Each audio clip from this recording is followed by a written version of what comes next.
মই বদৰুদ্দিন আজমল সাহেবক প্ৰথমে মই ধন্যবাদ জ্ঞাপন কৰছো যে মোক তেখেতে পাৰ্টিত্ব প্ৰদান কৰিলে।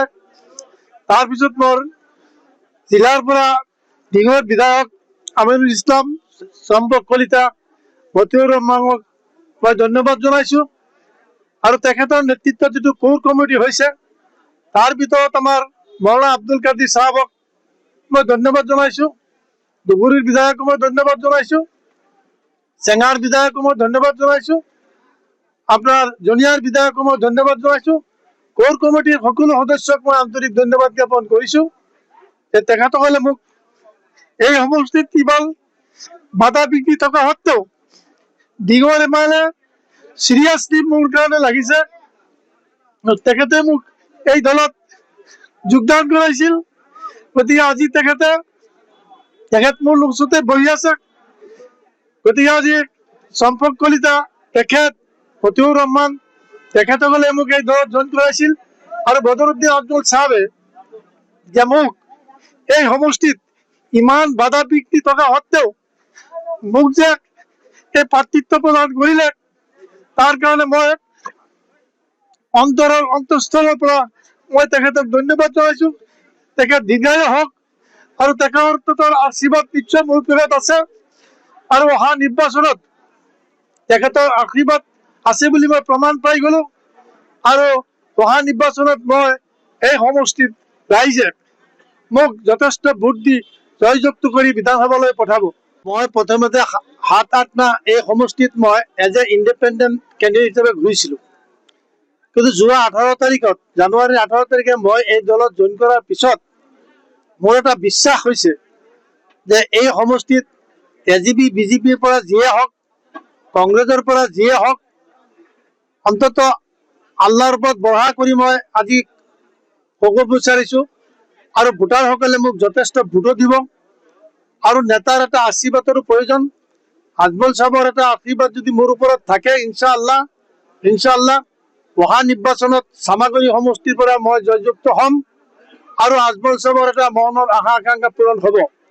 আৰু চামাগুৰি সমষ্টিবাসীক মই আপোনালোকক অনুৰোধ জনাইছো যে আপোনালোকে কোৱা মতেই সমষ্টিৰ চুকে কোণে মই ঘূৰাৰ পিছত আপোনালোকে মোক এটা অৰ্ডাৰ কৰিছিলে, এটা নিৰ্দেশ দিছিলে যে আপুনি যদি চামাগুৰি সমষ্টিত নিৰ্বাচনত অৱতীৰ্ণ হ'ব বিচাৰিছে আপুনি হুজুৰৰ লগত যোগাযোগ কৰক।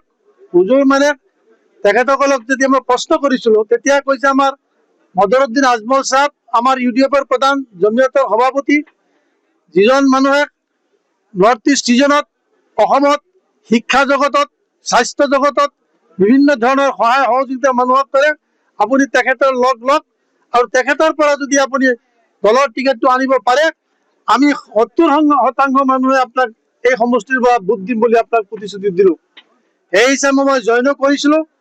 আৰু আজি এতিয়া মই জইন কৰিছিলো, আজি যিজন মোৰ লগত বহি আছে ডিঙৰ বিধায়ক, তেখেতৰ নেতৃত্বত, চম্পক কলিতাৰ নেতৃত্বত, আপোনাৰ মতিউৰ ৰহমানৰ নেতৃত্বত, আৰু আজি তেখেতৰ বদৰুদ্দিন আজমল সাহেবৰ নেতৃত্বৰ ওপৰত সম্পূৰ্ণ বিশ্বাস আৰু আস্থা ৰাখি মই তেতিয়া 18 তাৰিখে দলটোত জইন কৰিছিলো। আৰু তেখেতে কোৱা মতেই আজি মোক টিকেটখন, পাৰ্টি টিকেটখন প্ৰভাইড কৰিছে। আৰু মোৰ সম্পূৰ্ণভাৱে চামাগুৰি সমষ্টিৰ 4খন জিলা পৰিষদৰ মানুহৰ ওপৰত মোৰ বিশ্বাস আছে যে 25খন গাঁও পঞ্চায়তৰ মানুহৰ ওপৰত বিশ্বাস আছে। আৰু এই মানুহখিনিয়ে অহাবাৰ এইকাৰণে মোক পঠাব, প্ৰত্যেকজন মানুহে জানে যে আব্দুল আজিজ বিধানসভাত যোৱাৰ পিছত জাতীয় কজত কাৰো লগত কম্প্ৰমাইজ নকৰে। আমাৰ জাতিৰ ওপৰত যদি কোনোবা উৎসৱ কৰে তাক যে প্ৰত্যুত্তৰ দিয়াত মই 1 মিনিট সময় পলম নকৰিম। আৰু প্ৰত্যেকটো কথাৰ জবাব মই যে দিব পাৰিম, চকু ৰাখি মই জবাব দিব পাৰিম, এই কথাটো আমাৰ আজমল সাহেবৰ বিশ্বাস আছে। মোৰ লগত বহি থকা ডিঙৰ বিধায়কৰ বিশ্বাস আছে, চম্পক কলিতাৰ বিশ্বাস আছে। অসমৰ ইৰেছপেক্টিভ অফ কাষ্ট এণ্ড কমিউনিটি সকলো জনগোষ্ঠীৰ বুদ্ধিজীৱী মানুহে জানে যে আব্দুল আজিজ এবাৰ বিধায়ক আছিল এজিপিৰ নামত, তাতেই এৰা নাই। আৰু এতিয়া বদৰুদ্দিন আজমল সাহেবৰ এজন শক্তিশালী মানুহ, অসমত যিয়ে কওক, নৰ্থ ইষ্ট নহয়, ইণ্ডিয়াৰ ভিতৰত মুছলমানৰ ভিতৰত তেখেত এজন শক্তিশালী মুছলমান, ৰাজনৈতিকভাৱে, আৰ্থিকভাৱে, শৈক্ষিকভাৱে, ইন অল ৰেছপেক্ট তেখেতে আজি যি কাম কৰি আছে অসমৰ মানুহৰ কাৰণে নহয়, পূৰ্বাঞ্চলৰ মানুহৰ কাৰণে নহয়, গোটেই ইণ্ডিয়াৰ মানুহৰ কাৰণে তেখেতে যি চিন্তা চৰ্চা কৰি আছে, সেইজন মানুহৰ নেতৃত্বত আজি মই টিকেটটো পাইছো। আৰু আমাৰ সমষ্টিৰ মানুহ বৰ আনন্দিত হৈছে, উল্লাসিত হৈছে। আপোনালোকে দেখিছে, মই অলপ আগত ইফতাৰৰ আগত ঘৰত অহাৰ পিছত কি পৰিৱেশৰ সৃষ্টি হৈছে। আৰু এইবিলাক মানুহে যেতিয়া মোৰ কাৰণে লাগি যাব ফিল্ডত, তেতিয়া ইনশাল্লাহ যি দলে আহক কোন আহিব দিয়ক। ইনশাল্লাহ মোৰ বিশ্বাস আছে, মোক এই সমষ্টিৰ জনসাধাৰণে, মোক হিন্দু মুছলমান যিমানে আছে, হিন্দু মুছলমান যিমান ভোটাৰ আছে, প্ৰত্যেকজন ভোটাৰে মোক চিনি পায়, মোক জানে মই এবাৰ বিধায়ক আছিলো, মই কি কাম কৰিছো, মোৰ ওপৰত কি কোনো ধৰণৰ যে চাৰ্জ নাই, এই কথাটো এই সমষ্টিৰ প্ৰত্যেকজন মানুহে জানে। আৰু এটা সৌভাগ্য মোৰ যে চামাগুৰি সমষ্টিত 3টা জিলা পৰিষদ যোগ হৈছে। এটা হ'ল বকতগাঁও জিলা পৰিষদ নগাঁও সদৰৰ পৰা, আৰু দুটা হ'ল, এটা হ'ল শিঙিমাৰী জিলা পৰিষদ, আৰু এটা হ'ল আপোনাৰ ভাজিয়াগাঁও জিলা পৰিষদ। 1991 চনত ৰকিবুলৰ দেউতাকৰ লগত মই যেতিয়া কণ্টেষ্ট কৰিছিলো চামাগুৰি সমষ্টিত 91 চনত, তেতিয়া মই 16,777টা বেলিট ভোট পাইছিলো।